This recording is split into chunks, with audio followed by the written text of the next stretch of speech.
that happened in 1979. So, Iranian Revolution and its causes. In January 1978, incensed by both they considered to be slanderous remarks made against Khomeini in Etalat at-Tehran newspaper. Etalat Tehran publish ചെയ്യുന്ന ഒരു news പേപ്പറിനകത്ത് വലിയ ഖൊമേനിക്കെതിരായിട്ടുള്ള ഒരു വാർത്ത അത് ഔദ്യോഗികമായിട്ട് ഷായുടെ government പ്രസിദ്ധീകരിക്കുന്ന ഒരു അവസ്ഥയിൽ ആയിരക്കണക്കിന് മദ്രസയിലെ ഉള്ള മദ്രസാസ് മീൻസ് റിലീജിയസ് സ്കൂൾസ് അപ്പം മത പാഠശാലകളിൽ നിന്നുള്ള ആയിരക്കണക്കിന് വിദ്യാർത്ഥികൾ തെരുവിലേക്ക് ഇറങ്ങുന്ന ഒരു സാഹചര്യം ഉണ്ടാകുന്നു. അപ്പോൾ അതുവരെ ഞാൻ നേരത്തെ പറഞ്ഞതുപോലെ ചെറിയ ചെറിയ പാംലെറ്റുകളിലൂടെയും ചെറിയ ചെറിയ പ്രിന്റ് സംഭവങ്ങളിലൂടെയും അതേപോലെ വീഡിയോ ക്ലിപ്പുകളിലൂടെയൊക്കെ തന്നെയും ജനങ്ങളെ മൊത്തത്തിൽ വലിയ രീതിയിൽ ഷായ്ക്കെതിരായിട്ടുള്ള ഒരു അവസ്ഥയിലേക്ക് ഒരു വിപ്ലവത്തിലേക്ക് നയിച്ചുകൊണ്ടിരിക്കുന്ന ഒരു ആത്മീയ നേതാവ് കൂടിയായിരുന്നു ആയത്തുള്ള ഖൊമേനി. അപ്പോൾ അദ്ദേഹത്തിനെതിരായിട്ടുണ്ടായ ഒരു പരാമർശം സ്വാഭാവികമായിട്ടും യുവാക്കൾക്കിടയിൽ പ്രത്യേകിച്ചും മദ്രസ സ്കൂളുകളിൽ ഉണ്ടായിട്ടുള്ള മതപാഠശാലകൾ ഉണ്ടായിരുന്ന യുവാക്കൾക്കിടയിൽ വലിയ ഒരു പ്രതിഷേധം ഉണ്ടാവുകയും അവർ തെരുവുകളിലേക്ക് ഇറങ്ങുന്ന ഒരു സാഹചര്യം കലാപത്തിലേക്ക് പോകുന്ന ഒരു സാഹചര്യം ഉണ്ടാവുകയും ചെയ്യുന്നുണ്ട്. And they were followed by thousands of more Iranian youth, mostly unemployed, recent immigrants from the countryside, who began protesting the regime's excesses. അപ്പോൾ നിലവിലുണ്ടായിരുന്ന ഭരണവ്യവസ്ഥയ്ക്കെതിരായിട്ട്, കാരണം നാട്ടിലെ ഈ എല്ലാ കലാപങ്ങളുടെയും പ്രധാനപ്പെട്ട കാരണം പട്ടിണി, ദാരിദ്ര്യം പോലെയുള്ള സംഭവങ്ങളാണ്.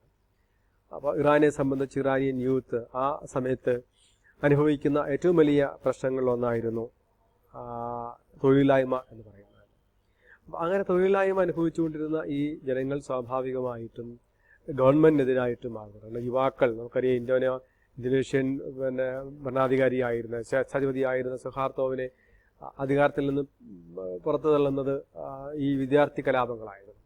അപ്പോൾ യുവാക്കളുടെ അല്ലെങ്കിൽ വിദ്യാർത്ഥികളുടെ കലാപം എപ്പോഴും ഭരണകൂടങ്ങൾക്ക് വലിയ ഭീഷണികൾ ഉണ്ടാക്കിയിട്ടുണ്ട്. വലിയ വിപ്ലവത്തിലേക്ക് ഇറങ്ങിച്ചെന്നെങ്കിൽ തിളയ്ക്കുന്ന ജീവരക്തം എന്ന തരത്തിലേക്ക് നമുക്കിതിനെയൊക്കെ എല്ലാം ദർശിക്കാൻ കഴിയുന്നുണ്ട്.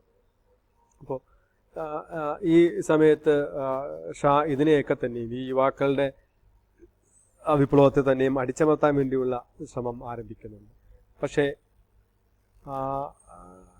നമുക്കറിയാമല്ലോ, ഈ ഒരു യുവാക്കളുടെ സമരത്തെ അല്ലെങ്കിൽ ശക്തിയൊക്കെ തന്നെ നമുക്ക് അടിച്ചമർത്തുന്ന ഒരുപാട് പരിമിതികൾ. Many people were killed by government forces in anti-regime protest, serving only to fuel the violence in a Shia country where martyrdom played a fundamental role in religious expression. See, ഇവിടെ ഏറ്റവും കൂടുതൽ സമരത്തിലേക്ക് വന്ന അല്ലെങ്കിൽ സമരത്തിന്റെ പാത ഉണ്ടായിട്ടുള്ളത് യുവാക്കളുടെ ഭാഗത്തുനിന്നാണ്. പ്രത്യേകിച്ച് മദ്രസ എഡ്യൂക്കേഷനിൽ പഠിക്കുന്ന ആത്മീയ ചിന്തയുടെ സ്പിരിച്വലായിട്ട് നിൽക്കുന്ന മതപണ്ഡിതന്മാരുടെ അല്ലെങ്കിൽ മത ചിന്തയിൽ നിന്ന് വന്നിട്ടുള്ള അല്ലെങ്കിൽ ആ ഒരു മേഖലയിൽ നിൽക്കുന്ന ക്ലർജിയുടെ ഭാഗമായിട്ട് നിൽക്കുന്ന ആൾക്കിടയിൽ നിന്നാണ്, അത്തരം യുവാക്കളിൽ നിന്നാണ് ഈ സംഘർഷം ഉണ്ടായിരിക്കുന്നത്. നമുക്കറിയാമല്ലോ, ഷിയായിസം തന്നെ ഈ മാർട്ടിയർഡം അല്ലെങ്കിൽ ഒരു രക്തസാക്ഷ്യത്തിന്റെ ഭാഗമായിട്ട് തന്നെ അലിയുടെ കാലഘട്ടം മുതലേ തന്നെ ഹുസൈൻ്റെയൊക്കെയും പിന്നെ രക്തത്തിന് വേണ്ടി വാദിക്കുന്ന അല്ലെങ്കിൽ ഇസ്ലാമിന് വേണ്ടി അങ്ങനെ ഒരു രക്തസാക്ഷ്യം മരിച്ചു എന്ന തരത്തിലേക്കുള്ള വലിയൊരു കൺസെപ്റ്റ് നിൽക്കുന്ന ഷിയ സമൂഹമാണ്. അപ്പോൾ അവരെ സംബന്ധിച്ച് രാഷ്ട്രത്തിന് വേണ്ടി അല്ലെങ്കിൽ ഇസ്ലാമിന് വേണ്ടി മരിക്കുക എന്ന് പറയുന്നത് അതൊരു മതപരമായ ചെറിയ ഒരു ചടങ്ങിന് ഭാഗമായിട്ട് മാത്രമായിട്ട് അവർ അത്രത്തോളം നിസ്സാരമായിട്ട് അവർ മരണത്തെ കാണുന്നത് തന്നെ. അങ്ങനെയുള്ള ഒരു ജനസമൂഹത്തിന് നേരെയാണ് ഷാ തൻ്റെ അധികാരം തൻ്റെ അക്രമം പ്രയോഗിക്കുന്നത് എന്നുള്ളതാണ് ഒരു വിരോധാഭാസമായിട്ട് കണക്കാക്കുന്നത്. And fatalities were followed by demonstrations to commemorate the customary 40-day milestone of mourning in Shia tradition, and further casualties occurred at those protests, mortality and protest propelling one another forward. Thus, in spite of all government efforts, a cycle of violence began in each death fueled further protest. Government ഒരു തരത്തിൽ നിന്നുകൊണ്ട് ഇതിനെ suppress ചെയ്യാൻ നോക്കുന്നുണ്ട് അല്ലെങ്കിൽ oppressed ചെയ്യാൻ നോക്കുന്നുണ്ട്. ഒരു മരണം സംഭവിക്കുമ്പോൾ അതിൽ നിന്നും അല്ലേ ഒന്നിൽ നിന്നും 100-ൽ നിന്നും 1000-ലേക്കും ഈ കലാപം ഇങ്ങനെ പടർന്ന് പന്തലിക്കുന്ന ഒരു അവസ്ഥയാണ് ഉണ്ടാകുന്നത്.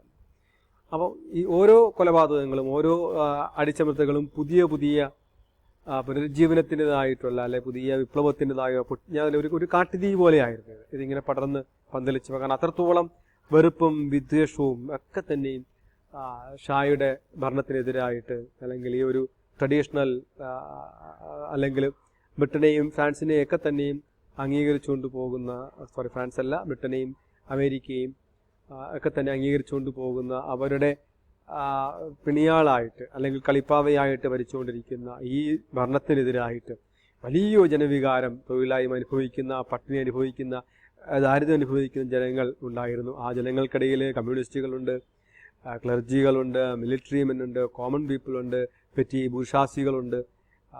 അങ്ങനെ നിരവധിയായിട്ടുള്ള ആളുകൾ ഇതിനകത്ത് ഈ ഇൻവോൾവ്മെന്റ് നടത്തുന്നുണ്ട്. ഈ ഓരോ പ്രൊട്ടസ്റ്റും പുതിയ പ്രൊട്ടസ്റ്റിലേക്ക് മാറുന്നുണ്ട്.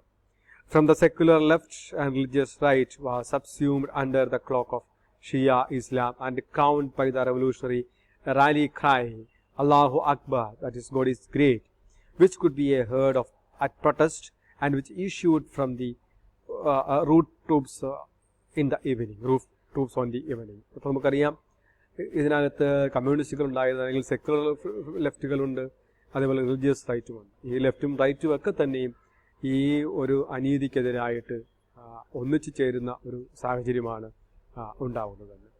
ഇതാണ് ഇതിൻ്റെ ഇറാനിയൻ റവല്യൂഷൻ്റെ കോഴ്സസ് ആയിട്ട് നമുക്ക് പറയാൻ കഴിയുന്നത്. Violence and disorder continued to escalate on September 8th. The regime imposed martial law and troops opened fire against demonstrators in Tehran, killing dozens or hundreds.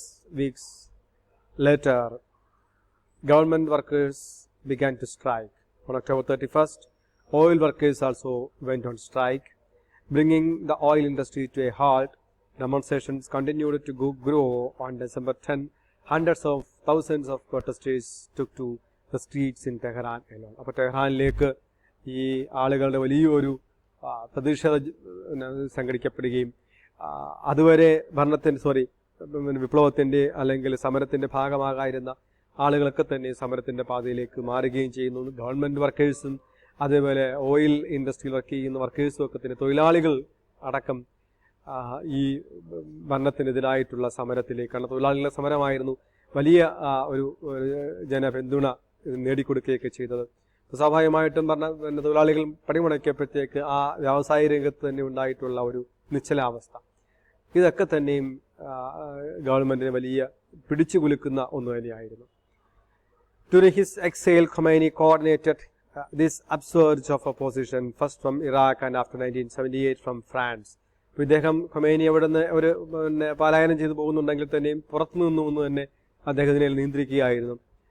ഇറാഖിൽ നിന്നും പിന്നീട് 1978 ശേഷം ഫ്രാൻസിൽ നിന്നും ഒക്കെ അദ്ദേഹം ഈ വിപ്ലവത്തെ നയിക്കുന്നുണ്ട്. Demanding the Shah's abdication in January 1979. In what was officially described as a vacation, the Shah and his family fled Iran. The Regency Council established to run the country during the Shah's absence proved unable to function, and Prime Minister Shapur Bakhtiar, hastily appointed by the Shah before his departure, was incapable of effecting compromise with either his former National Front colleagues of Khomeini.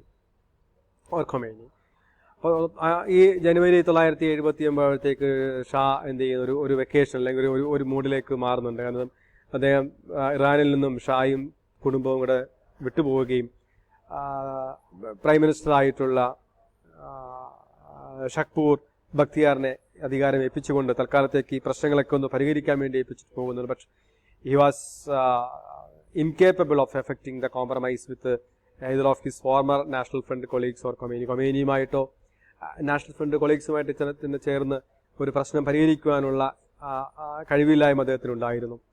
Crowds in excess of 1 million demonstrated in Tehran, providing the wide appeal of Khomeini, who arrived in Iran amid wild rejoicing on February 1st.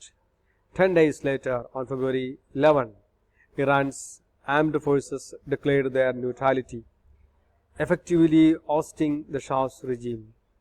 Bakhtiyar went into hiding eventually to find exile in France. അപ്പോൾ വലിയ ഒരു പ്രക്ഷോഭത്തിലേക്ക് ജനങ്ങൾ മാറിയപ്പോഴത്തേക്ക് സ്വാഭാവികമായിട്ട് അവിടെ ഷാ അവിടുന്ന് രക്ഷപ്പെട്ടു പോയി. Prime മിനിസ്റ്ററെ കാര്യങ്ങൾ ഏൽപ്പിച്ചെങ്കിലും ഇവർ തമ്മിലുള്ള കൊമേനിയുമായിട്ടോ അല്ലെങ്കിൽ നാഷണൽ ഫ്രണ്ട് കൊളീഗ്സുമായിട്ടോ ഒക്കെ തന്നെയും ആ ഒരു പ്രശ്നം പരിഹരിക്കുന്നതിന് കഴിഞ്ഞില്ല. മിലിറ്ററി പോലും ന്യൂട്രാലിറ്റി പ്രഖ്യാപിച്ചു.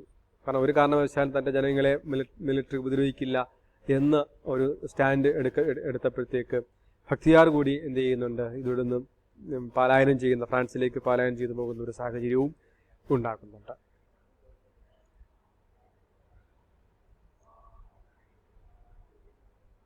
The government of Iran is an Islamic theocracy which includes elements of a presidential democracy, with the ultimate authority vested in an autocratic supreme leader, a position held by Al-Khomeini since Khomeini's death in 1989. 1989 വരെയും ഒരു supreme leader എന്ന ലെവലിലേക്കായിരുന്നു അവിടുത്തെ ഭരണ സംവിധാനം പോയിക്കൊണ്ടിരിക്കുന്നത്. Iran is a unitary Islamic republic with one legislative house. The country's 1979 constitution put into place a mixed system of government in which the executive, parliament and judiciary are overseen by several bodies dominated by the clergy. അപ്പോൾ സ്വാഭാവികമായിട്ടും മത മേലധ്യക്ഷന്മാർ നയിക്കുന്ന ഒരു Islamic state അല്ലെങ്കിൽ Islamic republic അവിടെ നിലവിൽ വരികയും ചെയ്യുന്നുണ്ട്. At the head of both the state and oversight institutions is a ranking cleric known as the Rahbar or leader, whose duties and authorities are those usually equated with the head of state. അപ്പോൾ ഒരു സ്റ്റേറ്റിന്റെ head തലവന്മാർ എന്ന നിലവിലേക്ക് ഈ clergy അധികാരത്തിലേക്ക് വരുന്ന ഒരു സാഹചര്യം ഇറാനിൽ സംഭവിക്കുക, അങ്ങനെ ഒരു ഇസ്ലാമിക് റിപ്പബ്ലിക്കായിട്ട് മാറുകയും ചെയ്യും. നമുക്കിനി ഡിസ്കസ് ചെയ്യാനുള്ളത് വലായത്തി ഫക്കീഹ് അല്ലെങ്കിൽ എന്താണ് ഇറാന്റെ മിലിറ്ററി സിസ്റ്റം അതിനെക്കുറിച്ചാണ്. We can discuss this later.